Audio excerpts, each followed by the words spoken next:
up, guys? This is Jock from Cool Movie Reviews, and today I am reviewing Sonic the Hedgehog 2. Was it good? Was it okay? Or was it whack? You gotta stick around to find out. Stay tuned.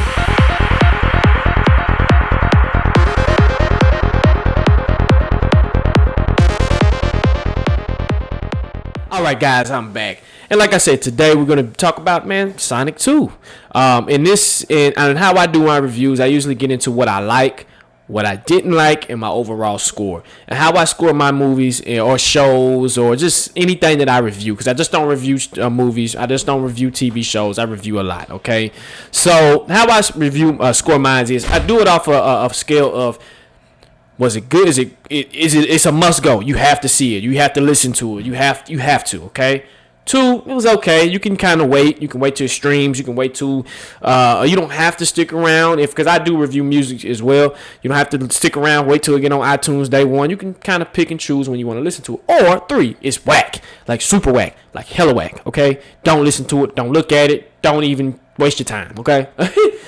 So let's get into things that I liked about Sonic 2. One thing I like, it was better than Sonic 1. Now, I'm not gonna say I didn't like Sonic 1 because I actually did like it. I liked it better than I liked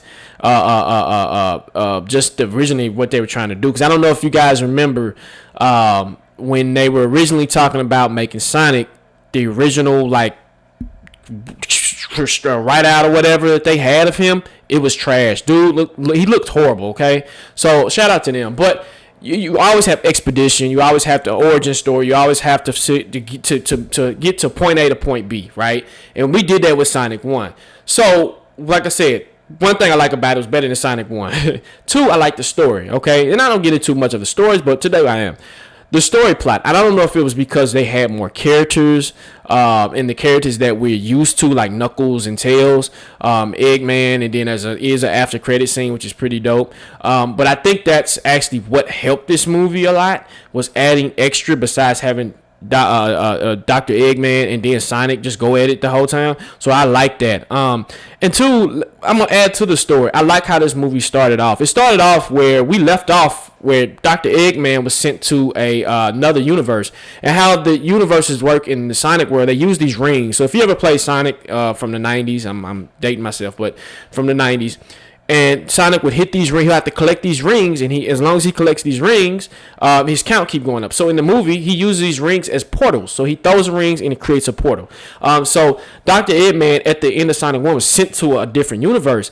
And you can tell over the years, I don't know how long or the timeline between Sonic 1 and Sonic 2, but Dr. Eggman has his traditional mustache, and he's bald now, okay? In Sonic 1, he was slick. He looked like a GQ model, okay?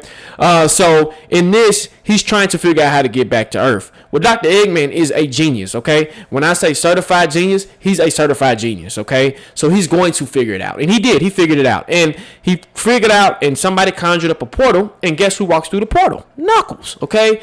So Knuckles walks through the portal, and he says he's looking for Dr. Eggman had a string of Sonic's hair, okay? And Knuckles sees that hair, and Knuckles automatically says, hey, where did I go to find that, right? And so Dr. Eggman, being Dr. Eggman, he's a manipulator. He manipulated Knuckles to thinking that he's his friend. Knuckles, so yeah, that's part of the story as well. Also, to add to that, Sonic, Tom and Maddie, who are Sonic's adopted parents, are going on a trip to see Maddie's sister get married. So Sonic is going to stay at home by himself, okay? So Sonic gets the option to stay home by himself. So this is where we get into the meat and potatoes of everything. Sonic's at the crib by himself. He's having a Home Alone moment where he's playing music. He's eating. He's just tearing up the house. That's the Home Alone trope that we've known in so many movies when kids get left at home by themselves.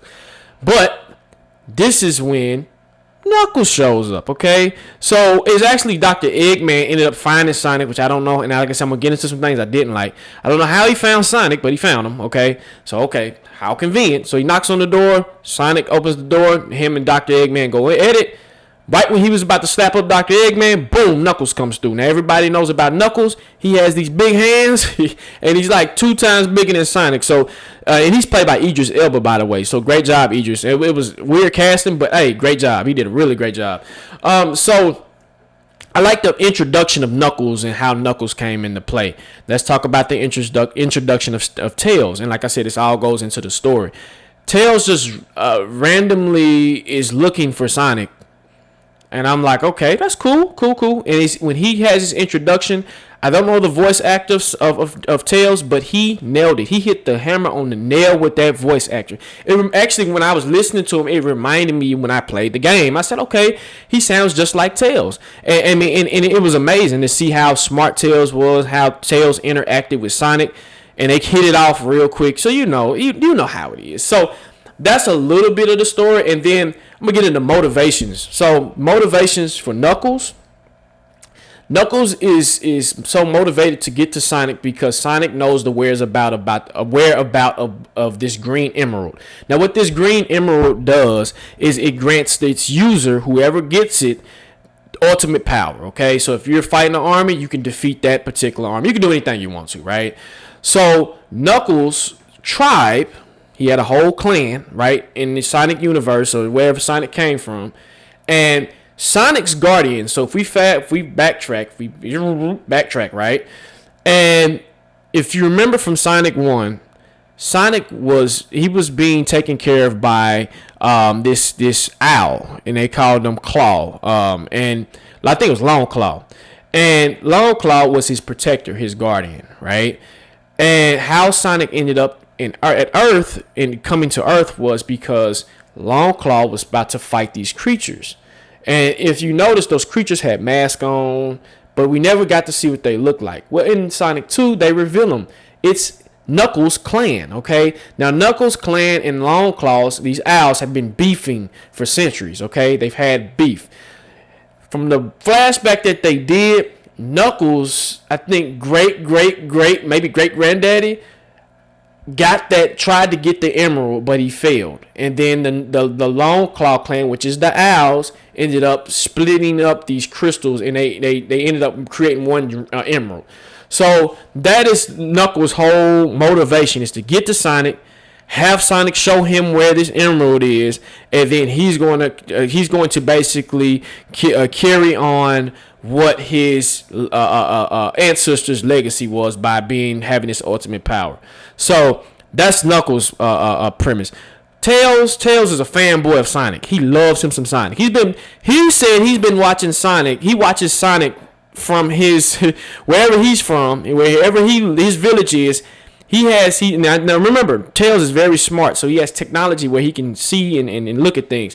So he has this technology where he's been spying on Sonic. Even when Sonic gets in the shower, he sees everything that Sonic does. So he's a Sonic fanboy. So finally, he gets to meet his hero, and he didn't disappoint. He helped Sonic from the beginning to the end.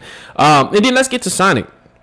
Sonic, like I said, is trying to figure out how to be a true hero. He wants to be like this noble thing. He wants to be like Batman and Superman. And there was a lot of references to a lot of little shows from Marvel and superhero shows. And it was a lot. I don't see how Paramount got away with that.